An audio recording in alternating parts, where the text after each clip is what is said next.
Good day and welcome to your first lesson as grade 10s. Take note, LEX stands for Learning Exercises 1.1. These videos are all uploaded on www.myep.co.za.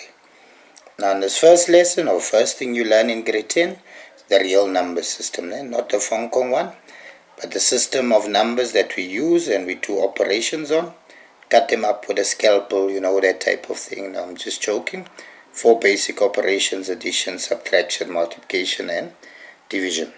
So a real number system consists out of 5 sets of numbers: natural numbers, whole numbers, integers, irrational numbers, and irrational numbers. Now just like a car, I have a symbol. We are able to identify a car via its logo to say this is a BM, that's a Merc, that's a Hyundai, etc. Real number systems also have their own symbols to represent them. So you need to know natural numbers are represented by a N. Whole numbers, N with a small 0 below it. Integers by Z. Irrational numbers, we use the symbol Q. Irrational numbers, Q dash. Right? Now, to go further, natural numbers, also known as counting numbers, they simply consist of the numbers 1, 2, 3, 4. Starts from 1 going up, like you would normally count if you count 3s, etc. Whole numbers, to make the natural numbers complete, we brought in the number 0 and we simply refer to it as whole numbers. So whole numbers simply start by 0 and then contains all the other natural numbers 1, 2, 3, 4 going on. Integers, Z, they include all my positive as well as negative natural numbers, -3, -2, as well as the whole number 0. So -3, -2, -1, 0, 1, 2, 3, etc. Rational numbers, we need to know the definition. Sometimes we ask, is numbers that can be written as fraction A over B, where A and B are integers and B is not equal to 0. Remember from grade 9, if I divide by 0, this becomes undefined. So we look there, -4 can be written as -4 over 1, therefore it's a rational number. -1.5 is in the form A over B, rational number. -0.73, which can be written as 73 over 100, a rational number. 0, 3 over 4, 1, square root 9, etc., as well as recurring decimals. So that stands for 9.732, 732, 732. So that makes up my set of natural numbers. Irrational numbers, these are simply numbers that cannot be written as a fraction, or meaning A over B. And normally here, as you can see, is a less square root 3 pi square root 8, 0.121314. As you can see, 1, 2 doesn't recur again, 1, 2, 1 doesn't reoccur, 1, 2, 1, 3 doesn't reoccur.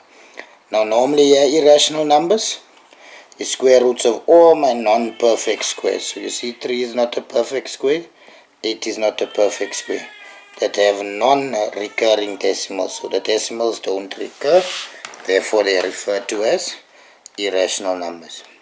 Non-real numbers, they are simply square root of negative values. You will see later on in grade 11 when we do nature of roots, non-real numbers are numbers that basically prevents us from finding roots of an equation. Right? Now we also have other types of numbers that you need to know, that you should have learned. Prime numbers, they only have 2 factors, themselves and 1. So 2, 3, 5, there's just a list of prime numbers. Composite numbers, they have more than 2 factors. So if we take the value 4, there's 1 times 4 and 2 times 2. 6 has 3 times 2, 6 times 1, 2 times 3. Right, and we come to perfect square numbers. Right, there as you can see, when we multiply a number by itself, I get a list 1, 4, 9, 16, 25. Right, so those are referred to as my perfect square numbers. Square roots, square root 1, as you can see, 1 times 1 gives me 1, therefore square root 1 is 1. 4 is 2 times 2, so square root 4 is 2.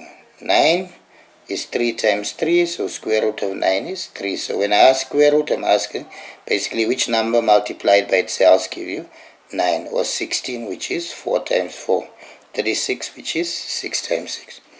We also have perfect cube numbers. So here we're working with volume. The length times breadth times height, if they're the same, 1 times 1 times 1 gives me 1. 2 times 2 times 2 gives me 8. 3 times 3 times 3 gives me 64, etc. We need to know all the way up to 7 times 7 times 7 for grade 10. So there's the list. You need to know that perfect cube numbers. Cube roots again. Cube root 1 is 1. Cube root 8 is 2 because 2 times 2 times 2 gives me 8.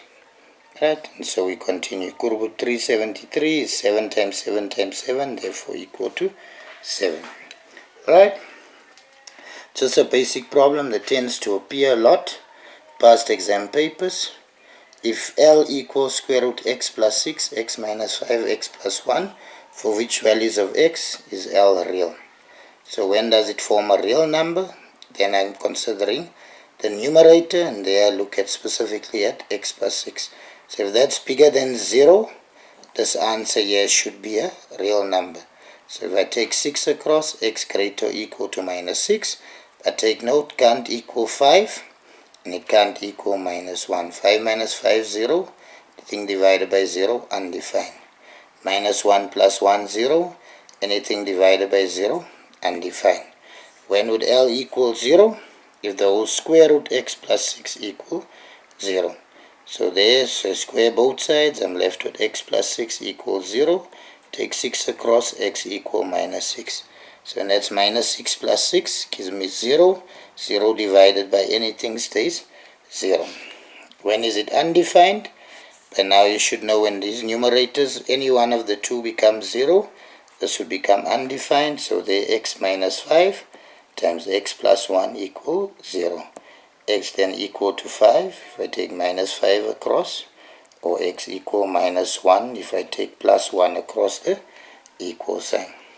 When is it non-real? Meaning, when will I not get an answer? If x plus 6 on the top is less than 0, x become minus 6. Basically what we're testing, do you understand? When the square root becomes negative, we have non-real numbers. Hope you find the lesson informative. Just a basic introduction to the number system, not the Hong Kong one from China, as we say in South Africa, China, right? We are here to help. Let's blossom, continue practicing. All the best. Bye.